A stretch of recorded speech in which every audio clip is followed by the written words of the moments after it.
Hey there. Tonight, we're taking a journey back in time. But this isn't a leisurely tour of a grand historical period. This is a survival mission. We are going to take you, a person of the 21st century, and drop you squarely into the middle of the American Wild West of the 1870s. Not for a year, not for a month, but for a single 24-hour cycle. Forget the myths. Forget the noble cowboys, the heroic lawmen, and the cinematic gunfights. We are going to explore the mundane, moment-to-moment reality of life on the frontier. We're going to feel the grit, the grime, the gnawing hunger, the bone-deep cold, and the constant, low-level fear that defined existence for the average person. We're going to find out, in excruciating detail, why you, with all your modern sensibilities and expectations, likely wouldn't survive 24 hours. If this kind of slow, methodical, and deeply immersive history helps you to quiet your mind and find rest, I would be grateful if you'd like the video and subscribe to the channel, but only if you genuinely find a measure of peace in these stories. And as always, I love to see the quiet community we've built stretching across the globe. Please, feel free to leave a comment and let me know where you're listening from and what time it is for you. There is a unique comfort in knowing we are all settling into the same story together. So, dim your lights, turn on a fan for that soft, ambient hum if you find it soothing. Get comfortable, take a deep breath of your clean, temperature-controlled air, and prepare to step into a world where survival itself is the only luxury. The first awakening, 5:00 a.m. You don't wake up to the gentle, programmable chime of a digital alarm clock. You are jolted from a shallow, troubled sleep by a force far more primal and invasive, the cold. It is not the dry, crisp cold of a modern, heated home. It is a damp, clinging, and deeply personal cold. It feels as if it has seeped through the walls, through your thin blankets, through your clothes, and has taken up residence deep within your bones. It is the first and most fundamental truth of your new reality. You open your eyes. The world is a murky, grey darkness. The concept of a sun has not yet occurred to this time of day. Your first conscious thought is not of the day ahead, but of a desperate, animalistic need for warmth. You pull the blanket tighter around you, but it offers little comfort. The blanket is a coarse, heavy piece of wool, stiff with grime and smelling faintly of mildew and old sweat. It feels less like a comfort and more like a punishment. Your second sensation is the itching. It is not a single, isolated itch. It is a crawling, maddening, and widespread sensation across your entire body. During the night, you have been a feast for a thriving ecosystem of pests. Fleas, which live in the straw of your mattress, have left a constellation of angry red welts on your legs and torso. Lice, which inhabit the seams of the rough-spun clothes you are still wearing, have been at work in your hair and on your scalp. You scratch, but it only makes it worse. This itching will be your constant companion for the next 24 hours. Then comes the smell. Your modern nose, accustomed to a world of soaps, deodorants, and air fresheners, is completely unprepared for the olfactory assault of a 19th century dwelling. The dominant note is wood smoke, a thick, acrid smell that clings to everything.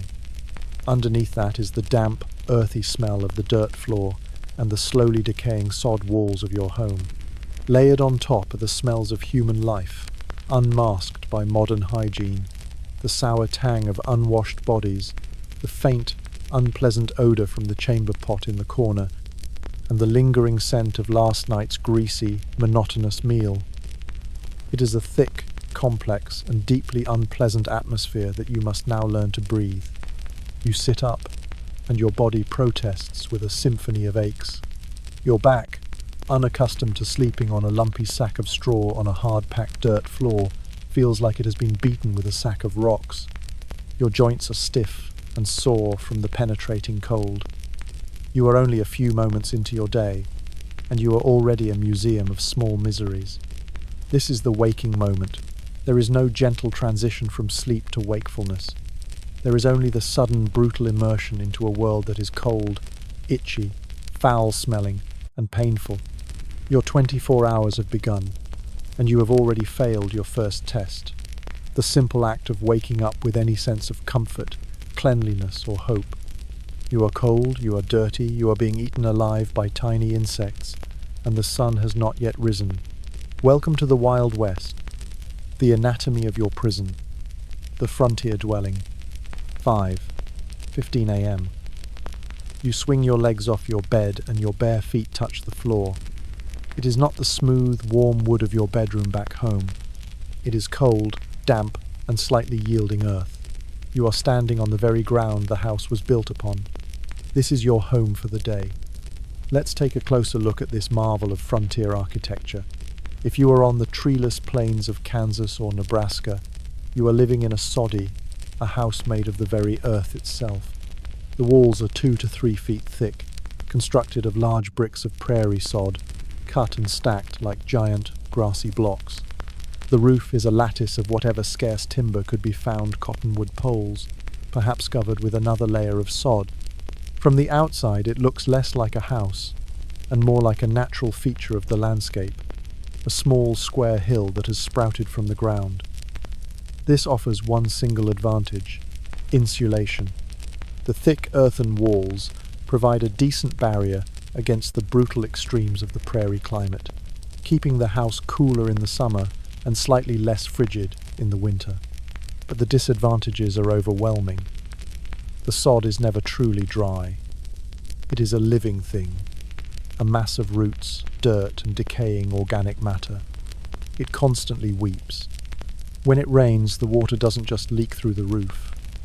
It percolates slowly through the entire structure, creating a steady, muddy drip that can last for days after the storm has passed. The air inside is perpetually damp, a perfect environment for mildew, mold, and the chronic respiratory ailments that will plague your 19th century existence. The walls are also a thriving apartment complex for a vast and horrifying array of creatures.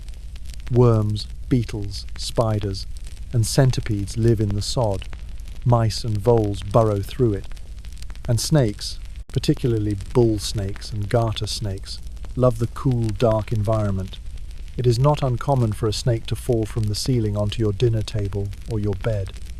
You learn to accept this, to coexist with the slithering, crawling, and burrowing things that share your home. If you are in a frontier town or a wooded area, your home might be a log cabin or a simple wood frame shack. This sounds like an improvement, but it is not. The log cabin of myth is a cozy, charming structure. The real thing is a drafty, poorly constructed box. The logs are rough-hewn and do not fit together perfectly.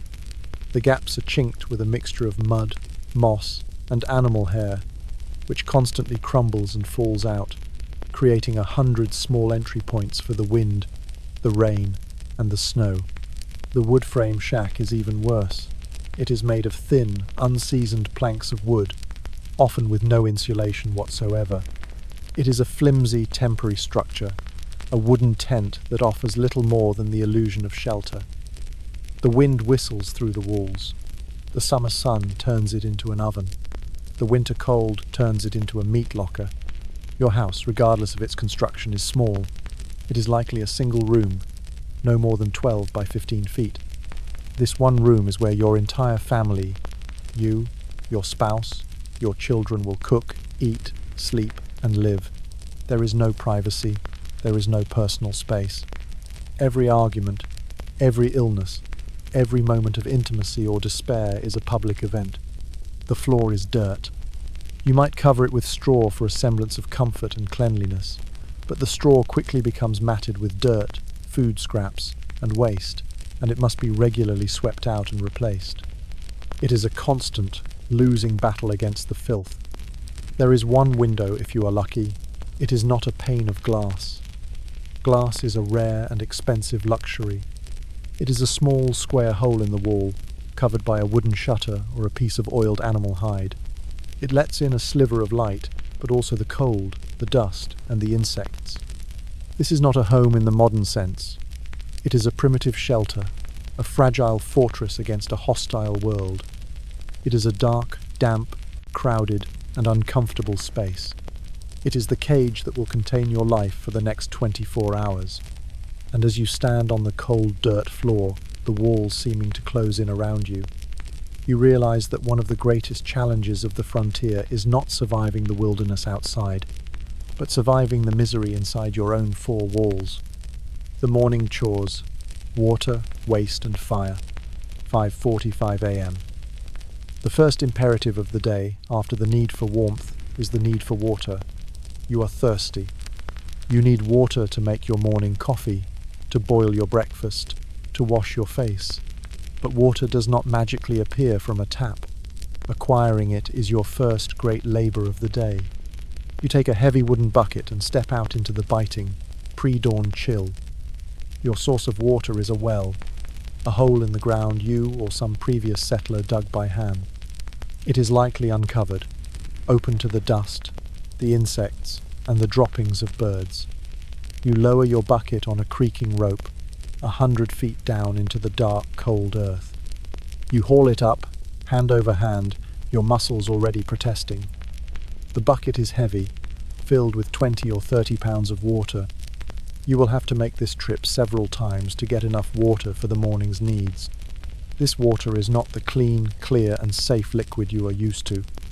It is murky, often with a brownish or yellowish tint.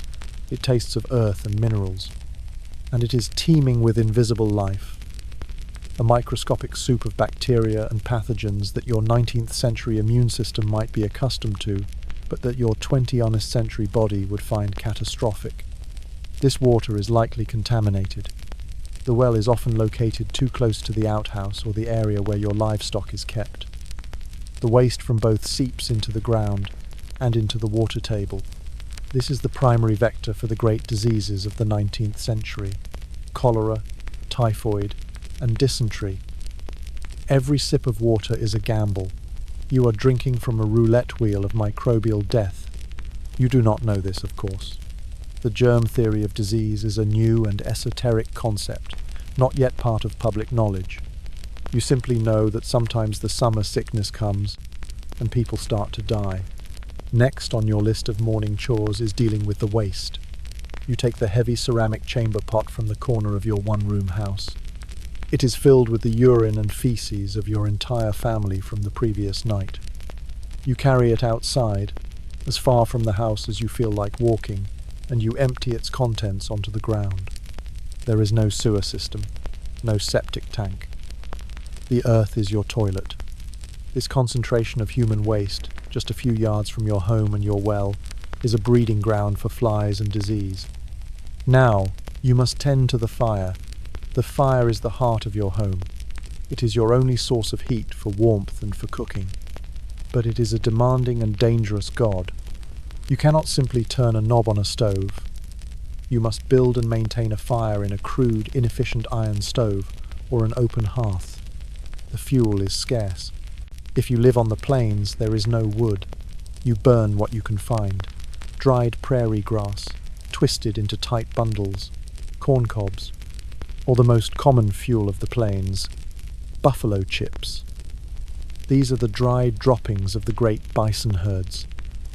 They burn surprisingly well, with a hot, clean, and almost odorless flame.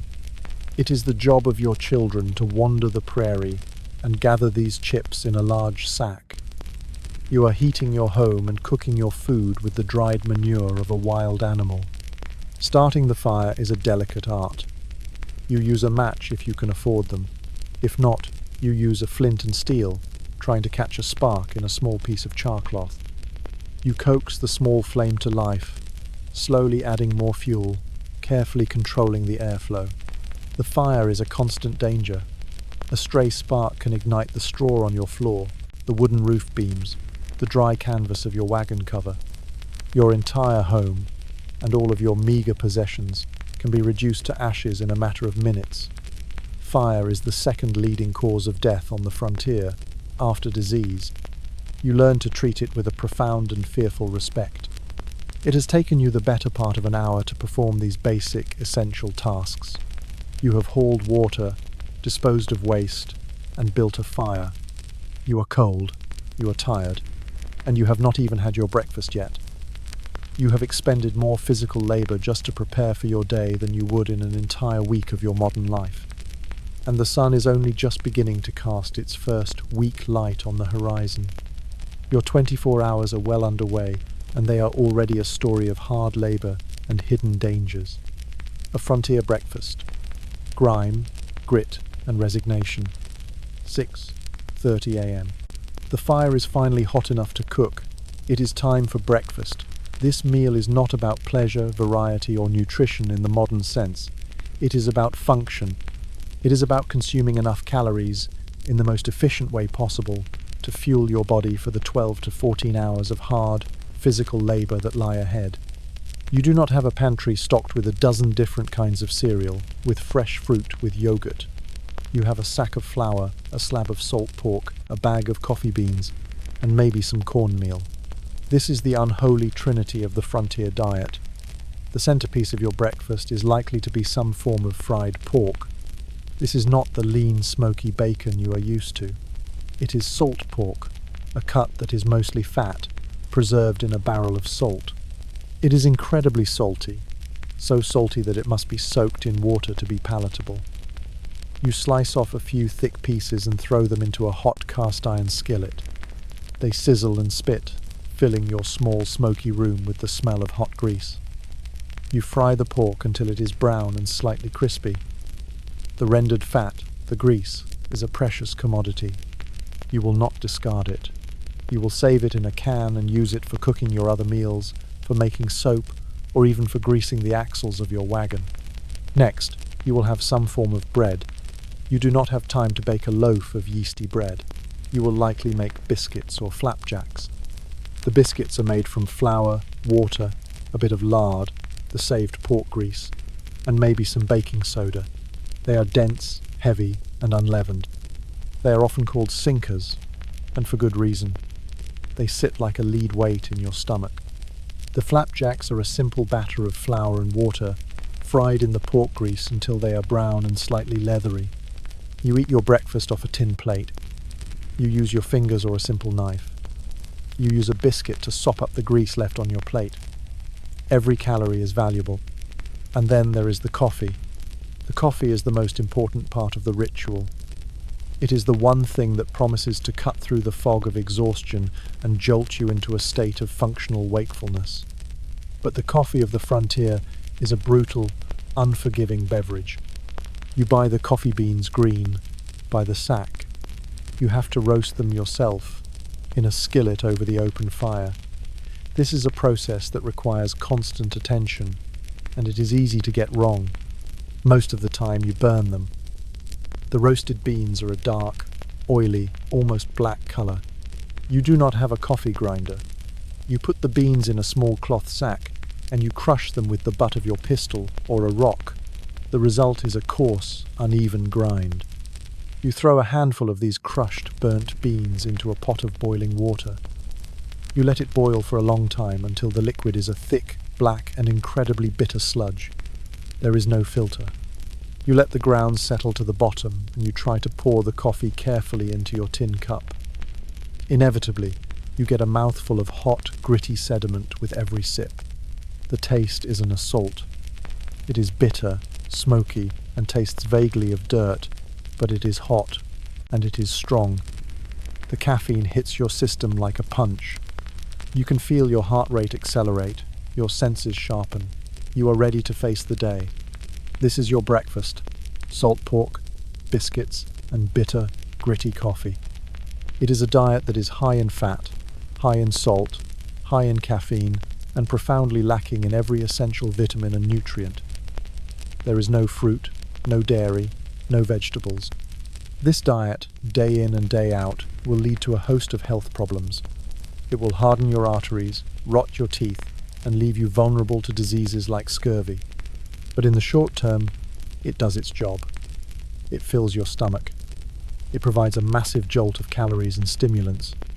It gives you the raw, crude energy you need to go out and wrestle a living from the hard, unforgiving earth. You eat not with enjoyment, but with a kind of grim determination. You are fueling the machine, and the work is waiting. The uniform of a hard life, getting dressed. 7:00 a.m. Breakfast is over. It is time to get ready for the day's work. Getting dressed on the frontier is not a matter of choosing an outfit that expresses your personality. It is a matter of putting on a suit of armor, a uniform designed for a long and dirty war against the elements. And it is a uniform that is almost certainly uncomfortable, ill-fitting, and unclean. You have been sleeping in most of your clothes, a common practice to conserve body heat during the cold nights. You will likely be wearing a long one-piece undergarment known as a union suit. It is made of rough, scratchy wool, and you probably haven't taken it off in a week. It is stained with sweat and grime, and it is likely home to a thriving population of body lice. Over this, you pull on your trousers. They are not the soft, comfortable denim jeans of the modern era. They are made of a heavy, stiff material like canvas or an early form of denim that is as abrasive as sandpaper. Or they are made of heavy wool, which is itchy and hot in the summer. They are held up not by a comfortable leather belt, but by simple suspenders. Your shirt is also made of wool or a coarse, heavy cotton called homespun. It is rough against your skin. The collar chafes your neck. The cuffs are frayed.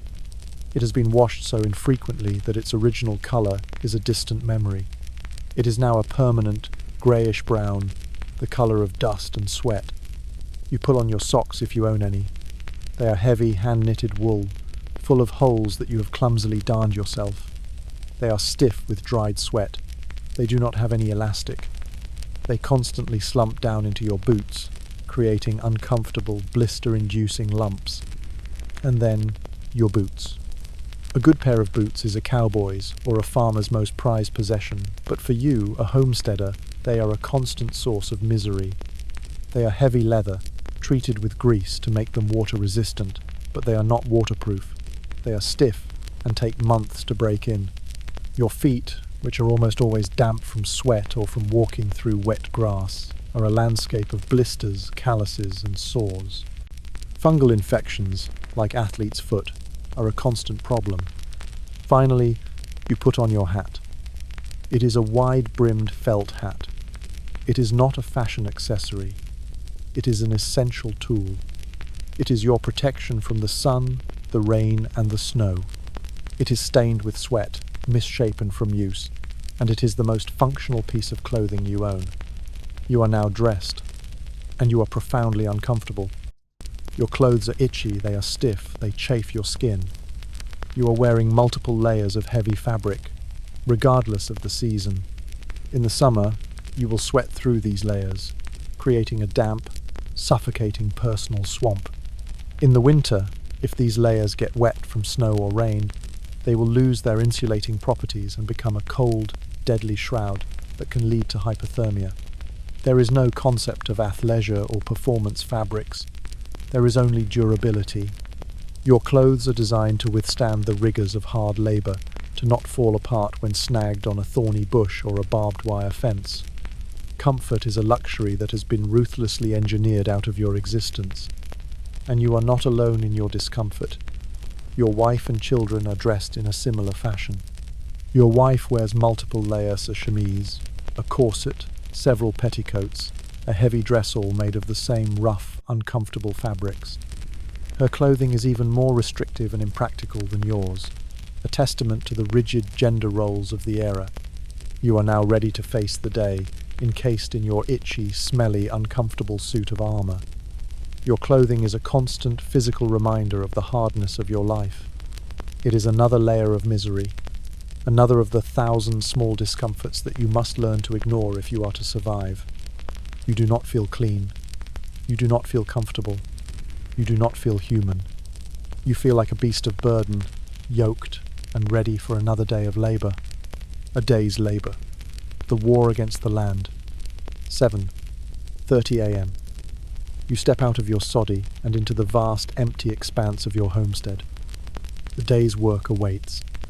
And it is a form of labour so demanding, so all-consuming, that it would break the average modern person in a matter of hours.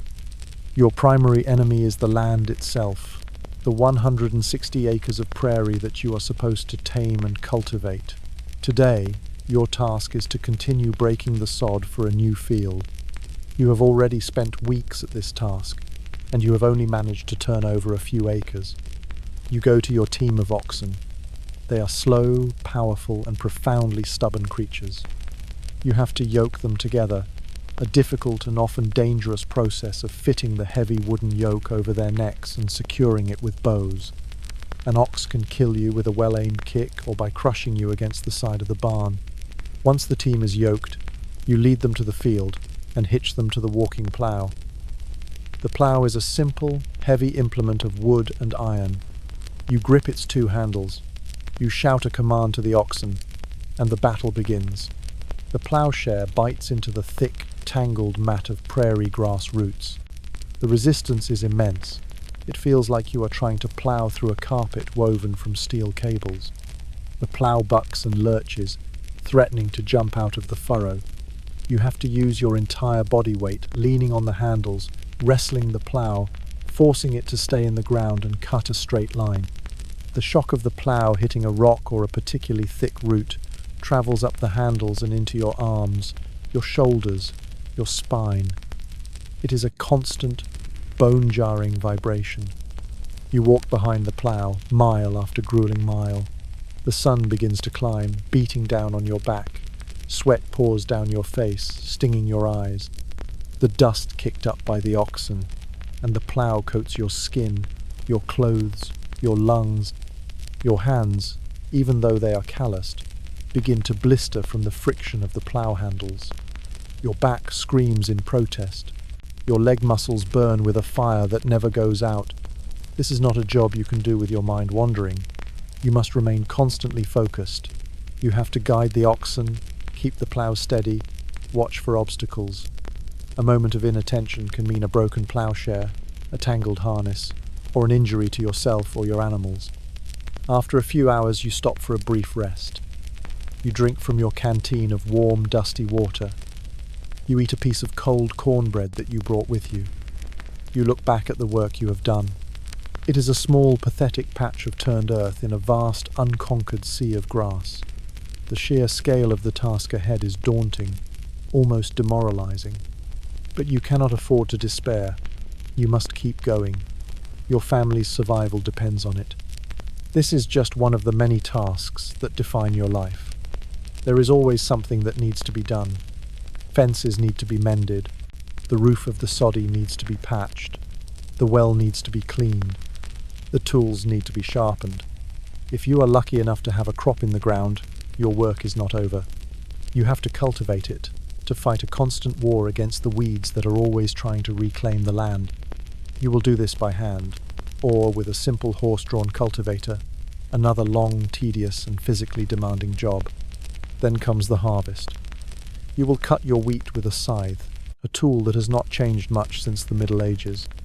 You will swing it all day, your body moving in a rhythmic, repetitive motion that is both graceful and grueling. You will gather the wheat into bundles or sheaves and stack them to dry. The work is endless.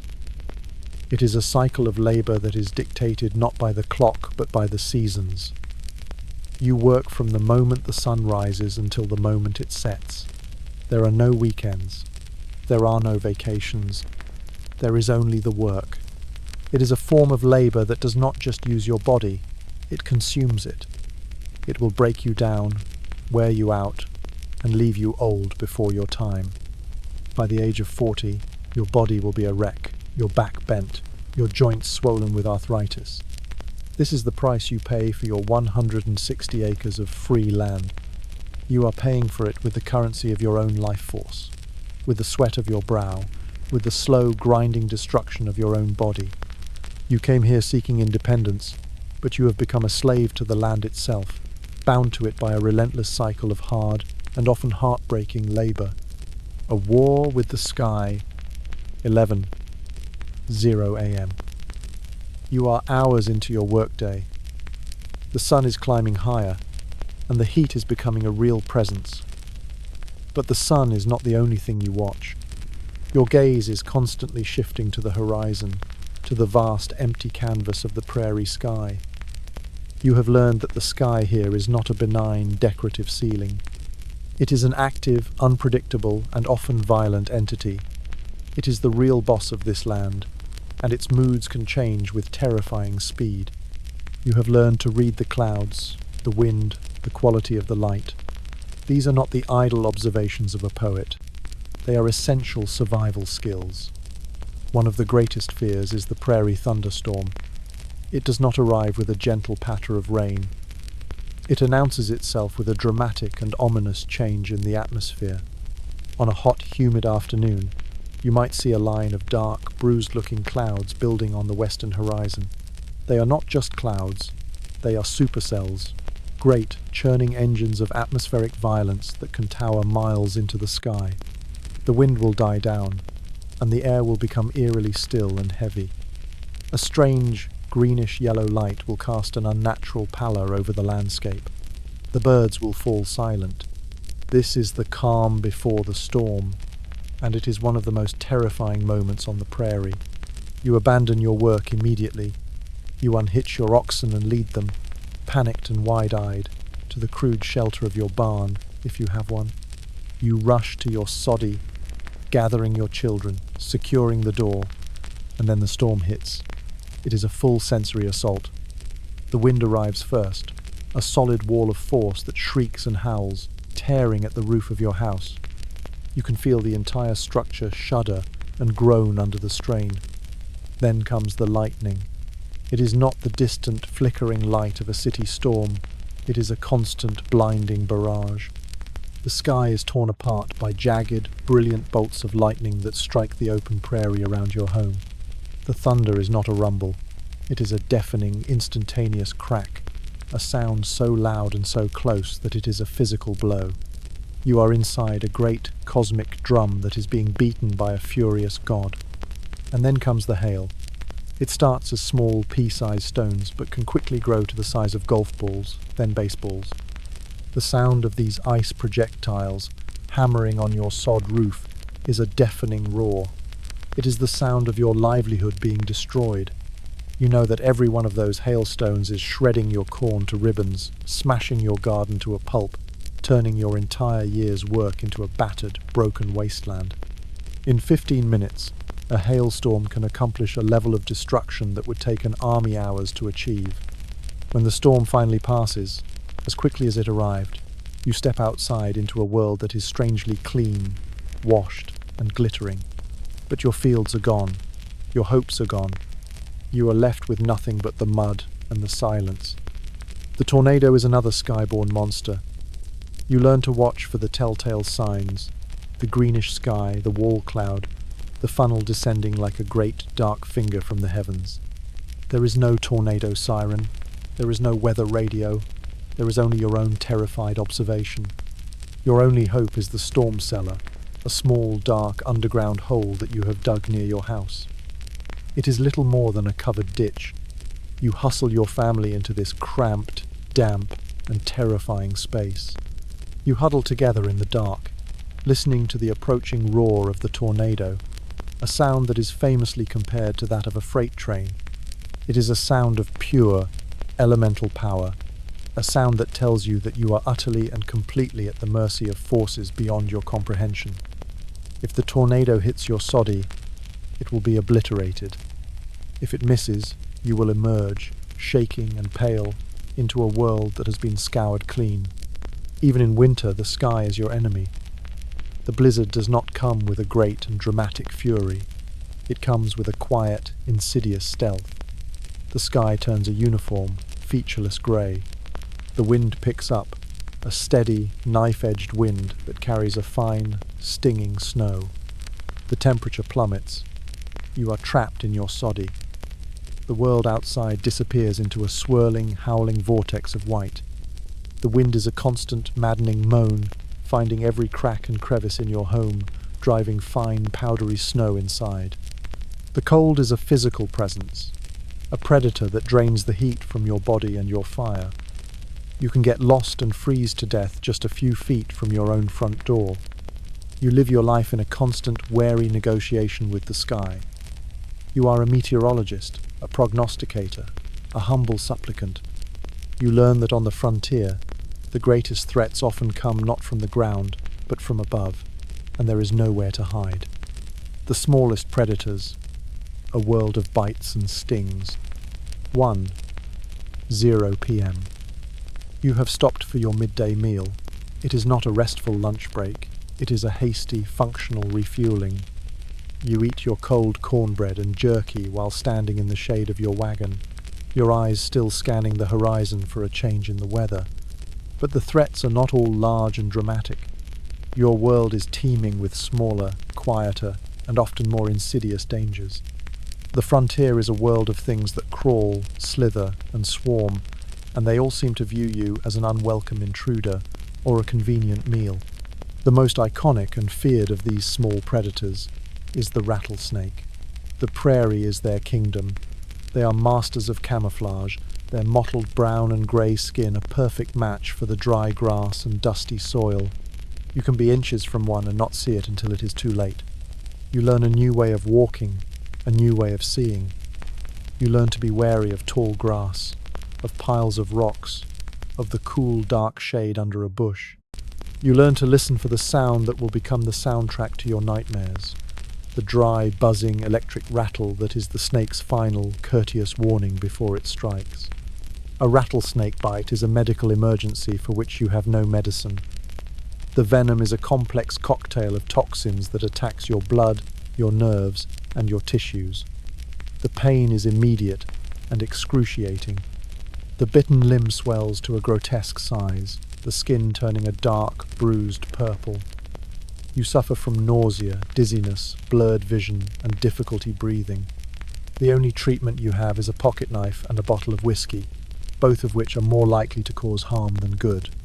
The common practice of cutting the wound and sucking out the venom is not only ineffective, but is a good way to introduce a fatal infection.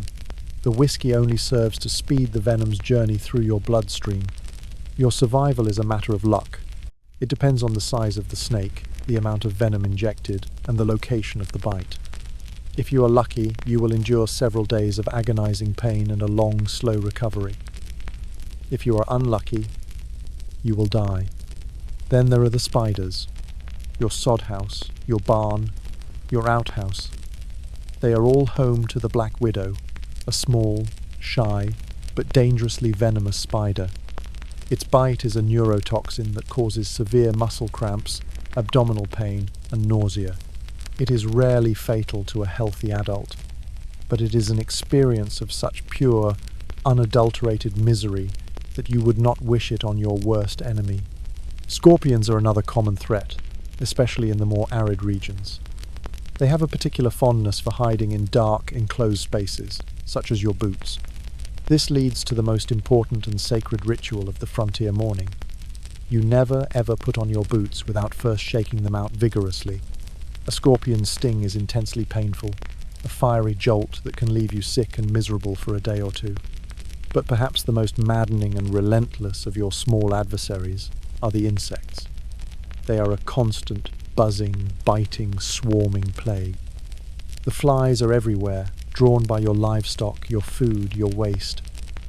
They are not just an annoyance, they are a mobile army of filth, carrying disease from the outhouse to your dinner plate. The mosquitoes, especially near any source of water, are a torment. They descend in whining clouds at dusk, leaving you covered in itchy, inflamed welts.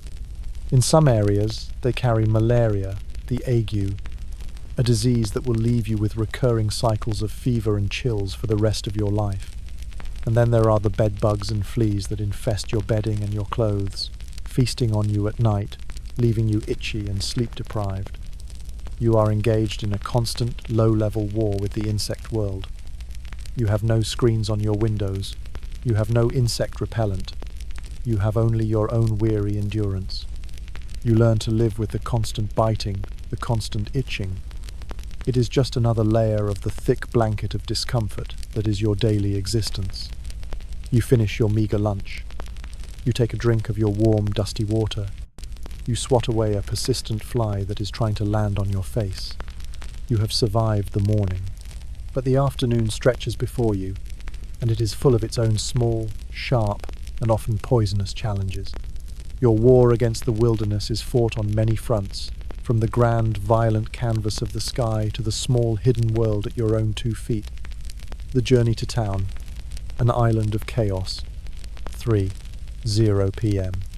Once every few weeks, the grim necessity of resupply forces you to leave the profound isolation of your homestead and make the long journey to the nearest town.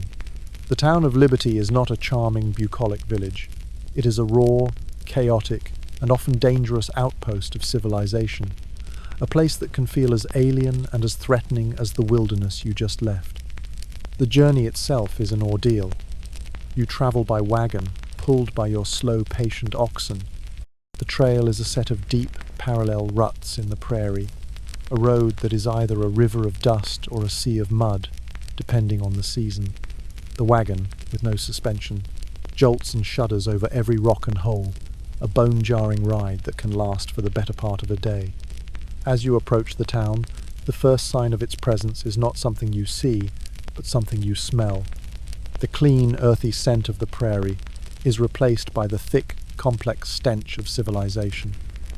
Wood smoke, coal smoke, horse manure, rotting garbage, and the sour smell of the tannery on the edge of town. You guide your wagon down Main Street, a wide, chaotic thoroughfare. You navigate a treacherous obstacle course of other wagons, men on horseback, loose dogs, and children playing in the dirt. You tie up your team in front of the general store, the commercial and social heart of the town. Stepping into the store is like stepping into another world. It is dark, cluttered, and filled with a bewildering array of goods. Sacks of flour and sugar are stacked next to bolts of cloth and barrels of pickles. Hardware-y axes, shovels, nail shangs from the ceiling. The air is thick with the smells of coffee beans, cured leather, chewing tobacco and kerosene. You are here to trade. You have brought a few sacks of corn or wheat, the product of months of your hard labor.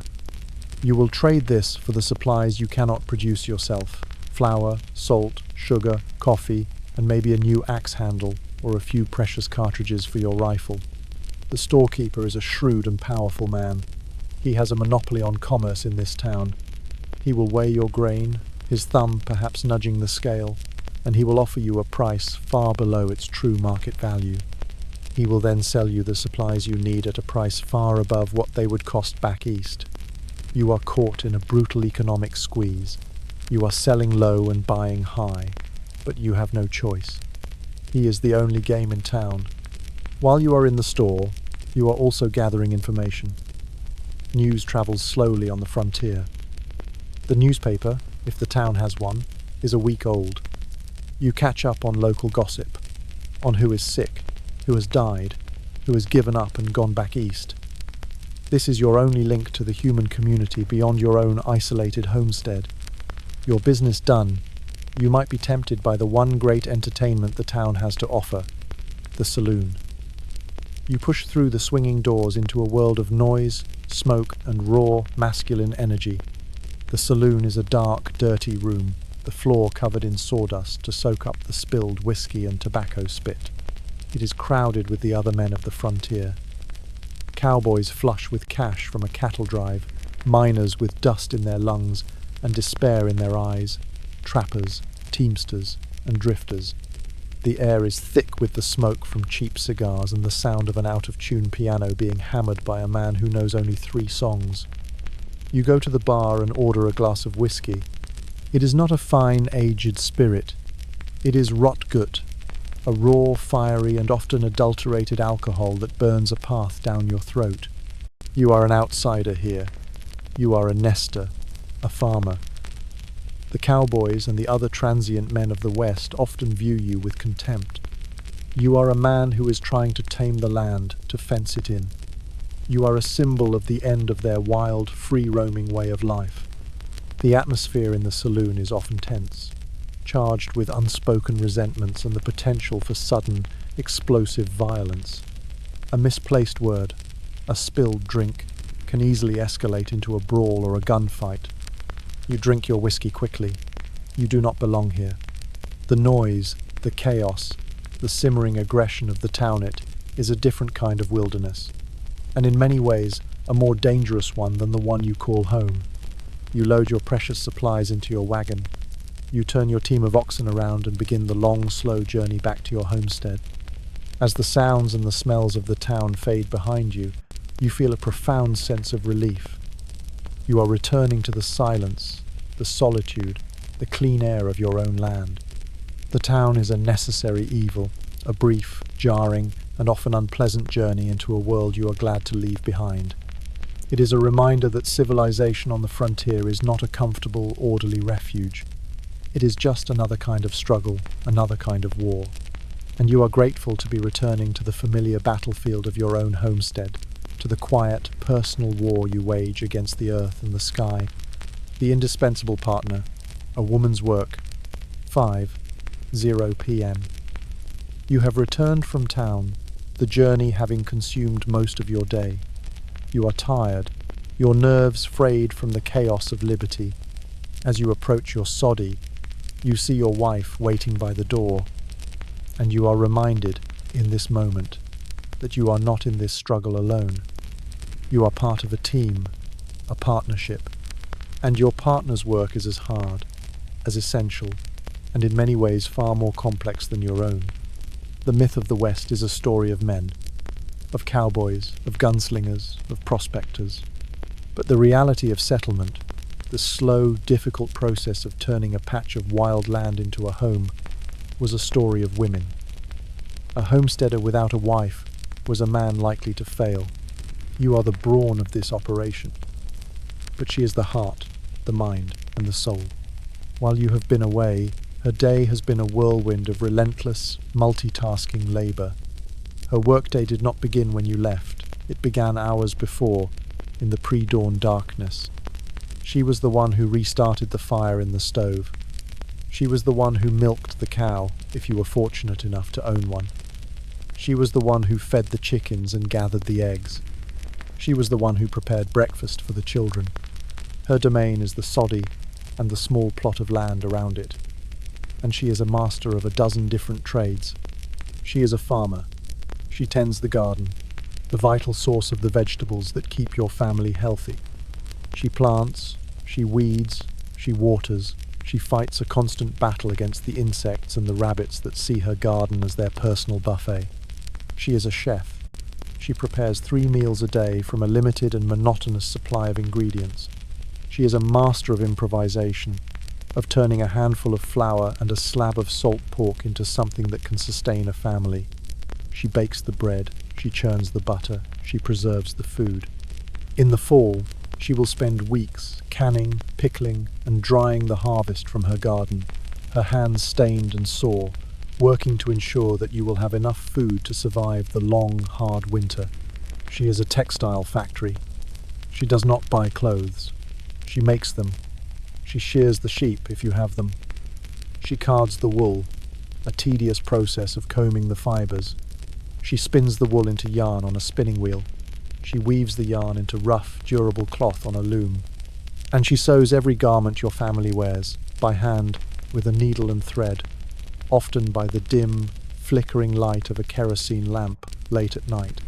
She is in a constant state of mending, of patching, of trying to make old clothes last just a little bit longer. She is a doctor and a pharmacist. She is the keeper of the family's health. She has a deep, practical knowledge of herbal remedies, passed down through generations of women. She knows which leaves to boil for a cough, which roots to grind for a fever, which poultice to apply to a burn. When a child is sick, when you are injured, she is the primary caregiver. She is a midwife, delivering her own children, and often helping her neighbours deliver theirs. She is a teacher. She is responsible for the education of your children. She teaches them to read, to write, to do basic arithmetic, using the family Bible as their only textbook. And on top of all this, she is a mother. She is raising children in one of the most dangerous environments imaginable. She lives with the constant, gnawing fear of disease, of accidents, of the 100 small and large dangers that surround them every day. She has likely experienced the ultimate heartbreak of burying a child. Her emotional resilience is a thing of quiet, astonishing strength. Her work is not confined to the house. When you are planting, when you are harvesting, she is in the fields alongside you, her body subject to the same sun, the same wind, the same exhaustion. Her life is one of profound isolation. While you at least have the occasional trip to town, she might not see another woman for months at a time. The loneliness, the lack of adult companionship, can be a form of madness. The life of a frontier woman is a life of endless, repetitive, and often invisible labor. Her work is not celebrated in the dime novels. There are no legends written about her. But she is the true hero of the homestead. She is the one who turns a dirt hovel into a home. She is the one who transforms the raw, brutal struggle for survival into a family, into a life, into a future. You could not do this without her. And as you see her standing there, her face tired, but her eyes full of a strength that you can only marvel at, you are filled with a sense of gratitude, so profound it almost feels like pain. You have survived another day, but she has made it a day worth surviving. The coming of night, an ocean of darkness. 7:0 p.m. The sun has set, and on the prairie the setting of the sun is not a gentle transition into evening. It is a sudden and dramatic event. The world is plunged into a darkness so profound, so absolute, that it feels like a physical substance. This is not the familiar, reassuring darkness of a modern city, softened by the glow of a million electric lights. This is the ancient, primal darkness of a world before electricity. You are inside your soddy. You have lit a single kerosene lamp. Its small yellow flame pushes back against the darkness, creating a tiny, fragile island of light. The corners of your one-room home are lost in deep, moving shadows. Your own shadow, cast upon the earthen wall, is a huge, distorted, and slightly menacing figure. The world outside has vanished. It has been replaced by a formless, featureless void. You look out your single small window, and you see nothing but an impenetrable wall of black. And then the sounds of the night begin. They are not the sounds of a sleeping world. They are the sounds of a world that is just waking up. You hear the high, yipping, and strangely musical howl of a pack of coyotes, a sound that seems to be both a lament and a celebration. You hear the deep, resonant hoot of a great horned owl, a sound that feels ancient and full of a knowledge you can never possess. You hear the rustle of an unseen creature in the tall grass just outside your door, and you hear the wind. The wind on the prairie is a constant presence. During the day it is a hot, dry, and dusty annoyance.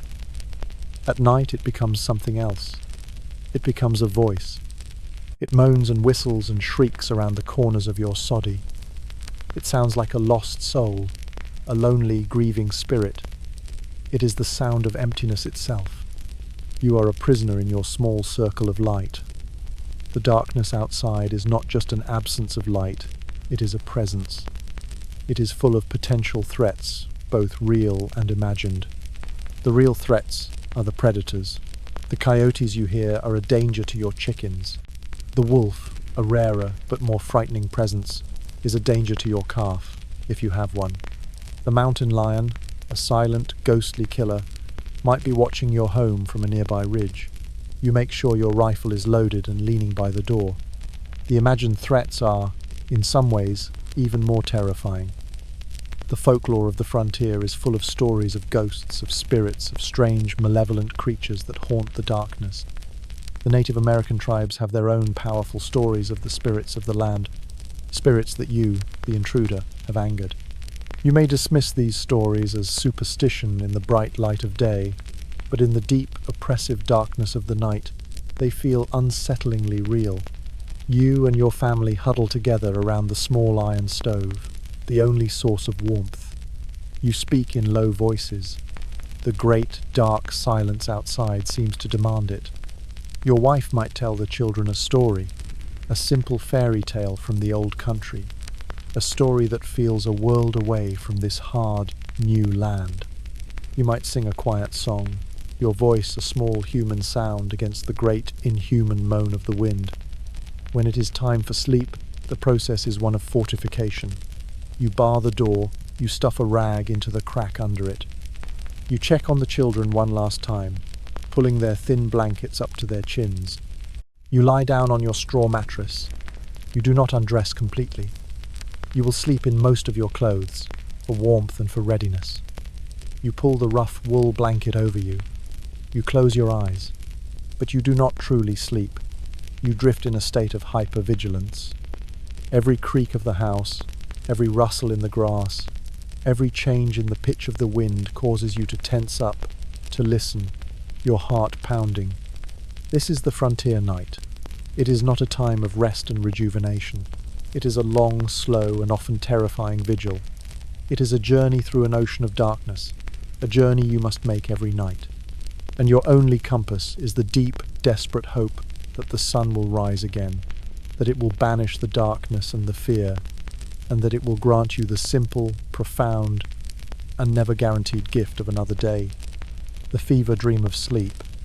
11:0 p.m. You are asleep, but it is not the deep, restorative sleep of the modern world. It is a thin, troubled, and fragile state, a shallow river that you are constantly in danger of being jolted out of. Your 19th century sleep is a very different country from the one you know.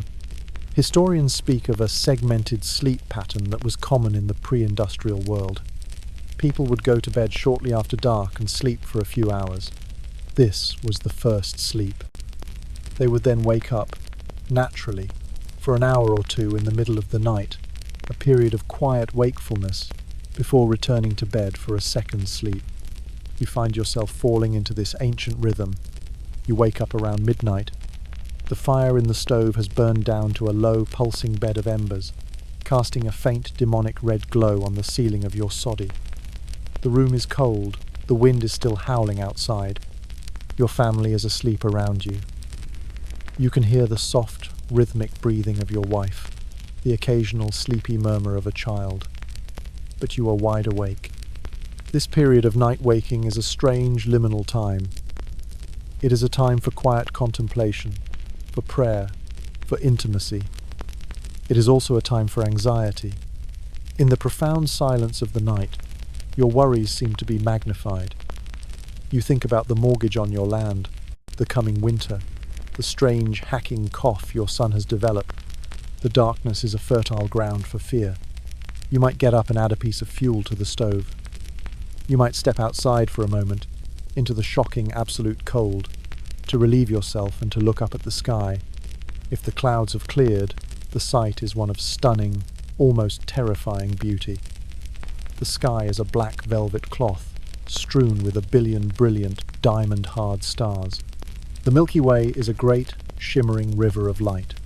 It is a sight of such majestic, cosmic indifference that it makes your own small, terrestrial worries seem both insignificant and all-consuming.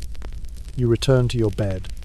You lie in the darkness, your mind active, and you dream. The dreams of a frontier settler are not the whimsical, surreal dreams of a modern, media-saturated mind. They are practical, anxious, and often prophetic dreams. You dream of your crops, of a field of wheat, tall and golden, a dream of prosperity, or you dream of the same field, withered and brown, a dream of failure. You dream of your family back east, their faces clear and heartbreakingly real. You dream of your childhood home, a place of unimaginable comfort and safety. You wake from these dreams with a pang of homesickness so acute it is a physical pain.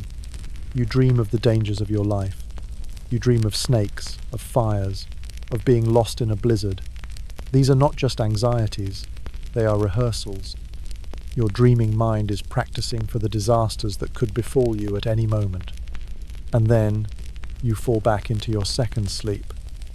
This sleep is often deeper, but it is also shorter. You must be up again before the sun. Your sleep is constantly being interrupted. A child cries out in the night. The cow you keep in the attached shed makes a sudden noise. The wind tears at a loose piece of the roof. Or you are woken by the simple, gnawing discomfort of your own body, the cold, the itching, the aching muscles. You do not wake up feeling refreshed. You wake up feeling as if you have just survived a long and difficult journey. Sleep is not a peaceful refuge from the hardships of your life. It is just another one of them. It is a thin, fragile, and often troubled truce with the darkness. A truce that you know will be broken all too soon by the cold grey light of another demanding dawn. The unseen killers, disease and despair. 2:0 a.m. You are woken by the sound of your child coughing. It is not the dry, clearing cough of a simple cold. It is a deep, wet, racking cough, a sound that seems to be tearing something loose from deep inside his small chest. His forehead is hot to the touch. The fever has returned. Of all the things that you fear on the frontier, this is the greatest. Not the Indians, not the outlaws, not the blizzards. It is the invisible, silent, and implacable enemy of disease. Your world is a landscape of sickness. You are surrounded by pathogens that have been largely conquered by modern medicine, but for you, they are a constant and deadly threat. The water you drink is a lottery of cholera and typhoid. The fly that lands on your food could be carrying dysentery. The mosquito that bites you in the evening could give you malaria, the ague, which will plague you with cycles of fever and chills for years. The common childhood diseases are not inconvenient illnesses. They are potential death sentences. Measles, mumps, whooping cough, scarlet fever, these sweep through frontier communities, killing a devastating number of children. You have no vaccines. You have no antibiotics. You have only your own immune system and the primitive, often useless, folk remedies of your wife. An injury that would be a minor inconvenience in the modern world can be fatal here. A deep cut from an axe, a puncture wound from a rusty nail, these are open invitations to infection. The wound will become red, swollen, and filled with pus. The infection will spread to your bloodstream, a condition known as sepsis. You will develop a raging fever, and you will likely die. The medical care available to you is worse than useless. The nearest doctor is a day's journey away, and he is likely an uneducated quack whose treatments are based on superstition and dangerous ignorance. He will bleed you to balance your humours, weakening you when you need your strength to fight the infection. He will give you powerful purgatives that will dehydrate you. He will prescribe medicines containing mercury or arsenic, potent poisons that will do more harm than the disease. You are often better off trusting to your own body's ability to heal itself. So you sit in the dark, listening to your child's laboured breathing, and you feel a sense of absolute, crushing powerlessness. You are a strong man, capable of incredible physical feats, but you cannot fight this enemy. You can only watch and wait and pray. But the diseases of the body are not the only threat. There is another, more insidious sickness that haunts the frontier. A sickness of the mind. The isolation, the loneliness, the constant hardship, the relentless cycle of work and worry takes a terrible toll on the human spirit. The condition is known as prairie madness. It is a deep, clinical depression, born of sensory deprivation and despair. You see it in the eyes of your neighbours. A vacant, haunted look. A profound and unnatural quietness. You see it in yourself. The days when the emptiness of the prairie seems to be a reflection of the emptiness in your own soul. The days when the thought of getting out of bed and facing another day of the same grueling, pointless labour feels like an impossible task. For some, the madness becomes acute. They become violent. A man might, in a fit of despair, turn on his own family. A woman, left alone for months while her husband is away, might simply walk out into the prairie and disappear. The suicide rate on the frontier is shockingly high. You look at your sick child. You listen to the howling of the wind. You feel the crushing weight of your own exhaustion and despair. And you understand that the war for survival is fought on two fronts. You are fighting against the visible dangers of the wilderness, and you are fighting against the invisible demons in your own mind, and you are not sure which battle is harder to win. The final hours, clinging to the light. 4:0 a.m. The long dark night is almost over. You have been awake for hours, sitting by your child's side. The fever has not broken. His breathing is shallow. His skin is pale and clammy. You know with a cold certainty that is a physical pain in your chest that you are losing him. The kerosene in the lamp is running low. The flame sputters, casting long, dancing shadows on the walls. The room is getting colder. The fire in the stove has burned down to a few dying embers. This is the darkest hour, both literally and figuratively. It is the time when your hope is at its lowest ebb. It is the time when the vast, cold indifference of the universe seems most apparent. You look at your wife. She is kneeling by the other side of the bed, her face buried in her hands. Her shoulders are shaking with silent, exhausted sobs. You have no words of comfort to offer her. Your own heart is a cold, hard knot of grief and rage. You've done everything right. You have worked hard. You have been a good husband, a good father. You have endured the heat, the cold, the dust, the loneliness. You have fought against the land, against the sky, against the thousand small and large dangers of this place. And for what? To watch your child die in a dark, dirty hovel, 1,000 miles from anything that could be called civilization. The bitterness is a taste in your mouth, as real as the grit of the coffee you drank this morning. You hate this land. You hate the dream that brought you here. You hate the God who seems to have abandoned you. But you do not give up. You cannot. To give up is to let the darkness win completely. You go to the stove. You use the last of your precious kindling to try to coax the embers back to life. You blow on them gently, your own breath a small, warm prayer against the cold. A tiny flame flickers. Your wife looks up. She sees what you are doing. She gets up and goes to the water bucket. She dips a rag in the cold water and brings it to the child's forehead. You are a team. You are two small, fragile human beings working together, fighting a battle you know you have already lost. But you fight anyway. You fight because it is all you have left to do. You fight because you are parents. You fight because to stop fighting is to die alongside your child. You sit together in the growing cold, in the flickering, dying light of the lamp. You wait. You listen to the child's faint, shallow breathing. You listen to the wind. And then you see it. A faint, almost imperceptible greying of the blackness in the single small window. It is the first hint of dawn. The sun is coming. A new day is being born. It will not be an easy day. It will be a day of grief, of heartbreak, of the terrible practical task of burying your own child.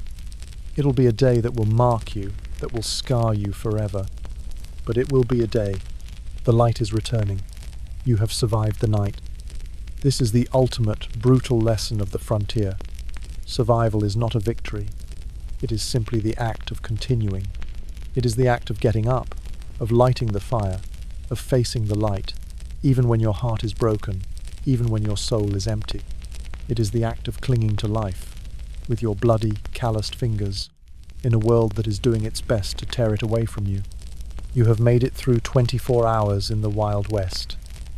You are battered, you are bruised, you are grieving, you are profoundly and irrevocably changed. But you are alive. And in this hard, unforgiving world, that is the only thing that matters. The ghost in the comfortable room, and so the sun rises on the prairie. Your 24 hours are over. You can open your eyes, and you are back in your own bed, in your own time. You can feel the soft sheets, the supportive mattress. You can breathe the clean, temperature-controlled air. The only sound is the gentle, steady hum of the fan you turned on before this story began. How do you feel? Relieved? Grateful? Haunted? The life we have just walked through, for a single, imaginary day, was the reality for millions of people who settled the American West. Their lives were not a grand adventure. They were a testament to the sheer, stubborn, and often brutal endurance of the human spirit. We, in our modern world, are the beneficiaries of their suffering. We live in a civilization that has been meticulously engineered to protect us from the very hardships they faced every single moment of their lives. Our comfort is a fortress built upon the foundation of their pain. The myth of the Wild West, the myth of the rugged individual, of the heroic adventurer, of the land of boundless opportunity is a powerful and a necessary one. It allows us to look back on a period of brutal conquest, of environmental destruction, and of human misery, and see it as a story of progress, of triumph, of national destiny. But the real story is quieter, sadder, and far more complex. It is a story of ordinary people facing extraordinary hardship. It is a story of failure as much as success, of despair as much as hope. Tonight, as you drift off into a sleep that is safe and warm and comfortable, remember the man and the woman in the soddy on the empty prairie. Remember the cold that seeped into their bones, the grit of the dust in their food, the fear that came with the setting of the sun. Remember the quiet courage it took not to win a gunfight, but to simply get up and face another day. They are the real ghosts of the frontier, not the outlaws or the lawmen of legend, but the anonymous, forgotten souls whose lives were consumed by the great, hungry machine of westward expansion. Their story is the boring history, the one that doesn't make it into the movies. But it is the one that tells us the most about who we are, where we came from, and the profound, and often invisible, price of the comfortable world we inhabit. They are the silence between the gunshots, the emptiness between the stars, the ancestors of our own unimaginable ease.